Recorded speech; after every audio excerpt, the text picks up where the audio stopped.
Hi అండి, this Anil Vishwanath and congrats to Olga videos for 18 million subscribers. Hmm. So నేను ఇప్పుడు ఈ ఐబొమ్మ అతని గురించి మాట్లాడాలి అంటే ఆయన పక్కా తప్పు చేశాడు. హ్మ్. అది నేను కిక్ కోసం చేశానని లేకపోతే నాకు ఫస్ట్ డే చూడాలని ఒక ఇంట్రెస్ట్ తోటి నేను చేస్తున్నానని ఆయన చెప్పుకోవచ్చు. హ్మ్. ఏది చేసినా కానీ హ్యాక్ చేసి ఇట్లా చేయటం అనేది ఇప్పుడు చాలామంది ఎథికల్ హ్యాకర్స్ కూడా ఉంటారు. అందరూ చేసేయచ్చు. కానీ హ్మ్. ఇది ఒక రాంగ్ సిగ్నల్ వెళ్ళిపోతుంది సమాజానికి. హ్మ్. సో అది మాత్రం చాలా తప్పని నేను చెప్తాను. గవర్నమెంట్ సైట్‌ని కూడా హ్యాక్ చేస్తున్నారు. అండ్ హ్మ్. గవర్నమెంట్ దీన్ని చాలా సీరియస్‌గా తీసుకోవాలి. అంటే హ్యాక్ చేసేటట్టు ఉంటే వెళ్ళిపోతే మన రక్షణ వ్యవస్థ ఏమైపోతుంది? సెక్యూరిటీ ఏమైపోతుంది? ఎగ్జాక్ట్‌లీ. హ్మ్. చాలా స్ట్రాంగ్‌గా ఉండాలి. ఆ వాల్స్ గాని, ఫైర్ వాల్స్ గాని ఇట్లా అంటే ఆ సెక్యూరిటీ నేను చెప్పేది సైబర్‌లో ఉన్న సెక్యూరిటీ.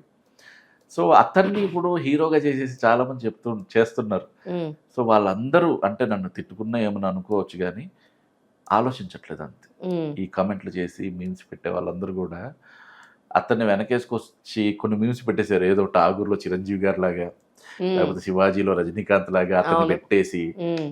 భయ్యా ఏం చేశాడు? ఒక తప్పు చేసాడు. ఒక మోసం చేసి కష్టపడి ఈ సినీ ఇండస్ట్రీ వాళ్ళందరూ ఎంత ఇప్పుడు ఒక సినిమా తీయాలి అంటే ఎన్నో ఎంత వందల మంది.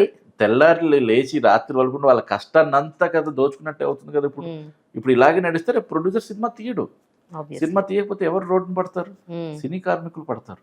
సో, ఇయన్నీ వాళ్ళకి అనవసరం. అంతే. సినిమా వాళ్ళు. రేట్లు పెంచేసారు, రేట్లు పెంచారంటే బడ్జెట్ పెరిగితేనే రేట్లు పెరుగుతున్నాయి. హ్మ్. అన్ని సినిమాలకి పెరగట్ల. హ్మ్. బడ్జెట్‌లు ఎప్పుడు పెరుగుతున్నాయంటే ఆ హీరోకున్న క్రేజ్ బట్టి వాటిని. ఇప్పుడు బడ్జెట్స్ పెరిగిపోయింది మళ్ళీ నేను సమర్థించను. హ్మ్. అలా పెంచకుండా తక్కువలో కూడా చేసుకోవచ్చు సినిమాలు. ఇప్పుడు 100 ఓకే. కోట్లు ఎందుకు అయిపోతున్నాయంటే హ్మ్. ఒకప్పుడు రీజన్ సీజీలు ఉన్నాయి కాబట్టి అలా ఉన్నాయి కాబట్టి 100 కోట్లు దాటిందనుకోవచ్చు. ఇప్పుడు సీజీ లేని సినిమాలు కూడా 100 కోట్లు దాటిచ్చేస్తున్నారు. ఆబ్వియస్‌లీ. అది కూడా ఇండస్ట్రీ తగ్గించుకోవాలి అని హ్మ్. నా ఫీలింగ్. ఓకే. సినిమా మనం నేను ఇప్పుడు ₹1 కోటి చేశాను. అలా కూడా కాదు. 10 కోట్లు చేసుకోవచ్చు. మహా ఎంత పెద్ద సినిమా అయినా గాని 20, 30 కోట్లు అయిపోద్ది. హ్మ్. అంతకు మించి పెట్టడం అనవసరం అని నా ఫీలింగ్. ఓకే. కథకి సీజీ ఉంటే తప్ప హ్మ్. నువ్వు ఒక కొత్త ప్రపంచాన్ని క్రియేట్ చేయాలనుకుంటున్నావు. ఒక అవతార్ తీయాలనుకుంటున్నావు. హ్మ్. అప్పుడు డెఫినెట్‌లీ సీజీ అవసరం పడుతుంది. అప్పుడు నీకు బడ్జెట్స్ కంట్రోల్ కాకుండా వెళ్ళిపోతుంటది.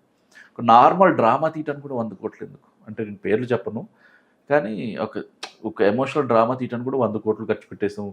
150 రోజులు సినిమా షూట్ చేసాం. ఇయన్నీ నాకైతే నేను పర్సనల్‌గా okay. Anti for that. Okay. Hi, congratulations, Volga Videos, for 18 million subscribers.